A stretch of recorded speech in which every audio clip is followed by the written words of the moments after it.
I've low-key known my son is gay for decades, but we've never formally talked about it, and now I'm desperate to tell him I love him no matter what, but I'm terrified that I waited too long. I should start by saying that I'm not usually the type to ask the internet for advice, especially on something so personal. But the unfortunate thing I've come to realize is that I can't talk about this with anyone I know. I'm in my late 60s and my son is in his late 40s. His mother and I divorced when he was young, and for all intents and purposes, I essentially raised him as a single father from a certain point onward. I did my best to raise him well and to be sure he had everything he needed, but I worked a lot of hours and was very career focused. I realize now I was somewhat absent.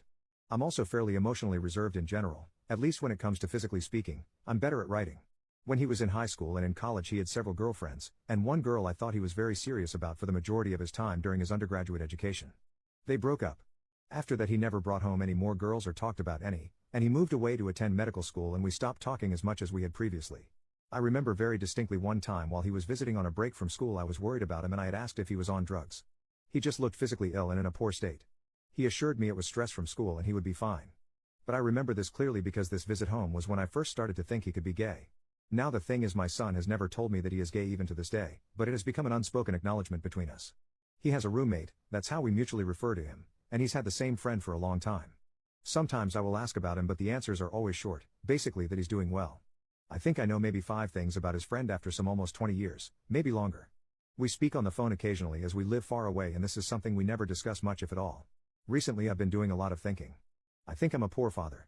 Somewhere down the line I taught my son that we can't speak about who he is. I'll admit I'm not the most versed in this kind of lifestyle thing, but I don't want to be shut out from his life.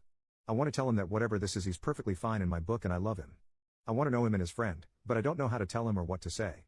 I'm not sure if I should say boyfriend, as again, he's never said anything to me about being gay. I've just pieced it together over time, so I'm not sure if that's what I should say. Should I just spontaneously bring this up with him? There never seems to be a good time to say what I'm thinking, and the topic seems too serious to send an email or very long text message. I'm not sure if a written mode of communication would be too informal or make it seem that I don't care. At that, I'm not sure where we should go from there. First update 1 week later. I'm thankful for all of the kind advice I received in regard to my first message here. After reading all of your words, I decided I would handwrite my son a letter and send it in the mail as we live across the country. In summary, I wrote about many things and the letter ended up being much longer than anticipated.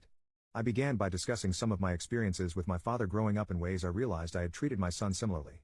I had wanted to do better than my father, who had moments where he could be cruel, but I failed to realize that being too reserved was also a problem, and I leaned too far in that direction. After his mother left, I was depressed and I didn't deal with that as well as I should have. I apologized for being absent at work and for being emotionally unavailable at times when he would have needed me the most. I mentioned I'd like to change that in the future, but it's still something that's hard for me to do, and I understand he may need his own space. Then I wrote about how even though I probably don't show it well, I do love him with my entire being. There's nothing he could do or be that can change that, and I'm proud of him for many things. I wrote that by extension I love whoever he loves, and his chosen family is family to me as well. All said and done, the letter was several pages long. Then I mailed it, and it was incredibly hard to wait. I decided to text him to let him know I had sent him a letter, as we don't typically write, and it seemed like something that warranted some warning in advance of its arrival so he wouldn't be entirely caught off guard by it. Then eventually, he sent me a text that he would like to call me at the end of the day. We spoke about everything in the letter. I learned that he had believed I viewed him as a burden, which was disheartening to me as I had always wanted to be a father since I was young, and I never saw him as being a burden, which I told him. We discussed his mother and the plethora of feelings surrounding her. This was a hard topic for me as I still have many unresolved feelings here, but I realized because of this I never explained to him everything that happened. I also learned that he was afraid to disappoint me, and that he had put a lot of effort into his career to make me proud of him, as he felt this was the way to impress me and that it would make up for his defects. I brought up that focusing on work over family and interpersonal relationships was one of my bigger regrets, and he admitted that being so career-driven was straining his personal life. With everything going on at the moment, he also expressed that the medical profession was weighing on him, but he hadn't wanted to disappoint me by not being as emotionally strong as he thought I am. By this point in the conversation we had both said a lot of very emotional things. He brought up that he felt it was hard to talk to me because I don't make it clear what I'm thinking, and so he felt it was always easier to only discuss work or accomplishments with me and nothing personal. He felt it was easier to let his relationship be an unspoken understanding between us, as he felt I would be uncomfortable to know anything more. At this point I confirmed that his friend is in fact his partner. He said he felt a lot of shame about it. I told him I regretted not reaching out to him sooner, that I'm sorry that my lack of availability had created this distance between us, and that I'm always proud of him and not just for his career. We ended the conversation by discussing seeing each other in person, as it has been almost 10 years since we've actually seen each other. I expressed that I would like to fly out to visit him and his partner if he would feel comfortable. I now have a plane ticket for early next month, a date which is quickly approaching. I am glad for all of the encouragement I received from this website. I have nothing but gratitude for all of your kind words. Once again I am asking for a little advice. I have never met his partner in person, nor have I ever spoken to him. He has been with my son for 2 decades at this point and likely knows my son better than I do. I would like to make a good impression with him. However, I don't know any gay couples, aside from them, and as was thankfully pointed out in my previous post here, I am not aware of all the proper ways to describe things as I incorrectly use the term lifestyle. I would like to be invited into their lives, so I wish to avoid offending either of them. Are there any suggestions of common things I should avoid saying to them? Perhaps I'm just nervous because this is coming up soon and I haven't seen my son in so long. Typing some of this out was helpful in and of itself. Second update. Hello wonderful individuals of the internet. Almost half a year ago I posted here about reconnecting with my estranged gay son, and I received the encouragement I needed to push me to do what I knew was the correct thing in my heart. Due to the contents of that letter and an ensuing phone call, my son invited me to fly out to see him and meet his partner of over 20 years. This was a terribly worrying time for me as I felt the ice was thin and I feared saying or doing the wrong thing would ruin what little connection we had forged. I went to visit them in early June and I am incredibly overjoyed to say that everything went very well. While there I had several emotionally tough conversations with my son, but I tried to listen from a place of wanting to understand and accepting that I have not always been the best father. While at times I felt incredibly hurt by what he had to say, it was mostly because I felt defensive and upset with myself that I had caused him to feel this way.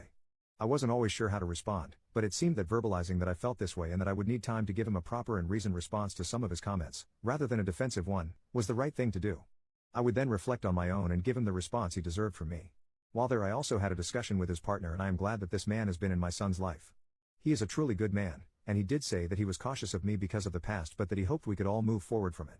I also learned on this trip that they are foster parents and have also adopted 2 beautiful children. I did not meet them on this first trip.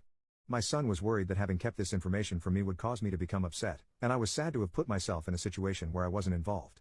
But ultimately I can only feel tremendously happy. Soon after that trip I flew out to visit them again after we had all recovered from the first trip. And soon after that I flew out a third time. I am relieved to say that after those first trips it is almost as though there was never any time we were apart, and we have been talking every day. I have felt so much joy over being accepted back by my son, and for being accepted by his partner, and I am now working on selling my home and moving across the country to be nearer to them and my young grandchildren. This is a move they have welcomed and even suggested to me first.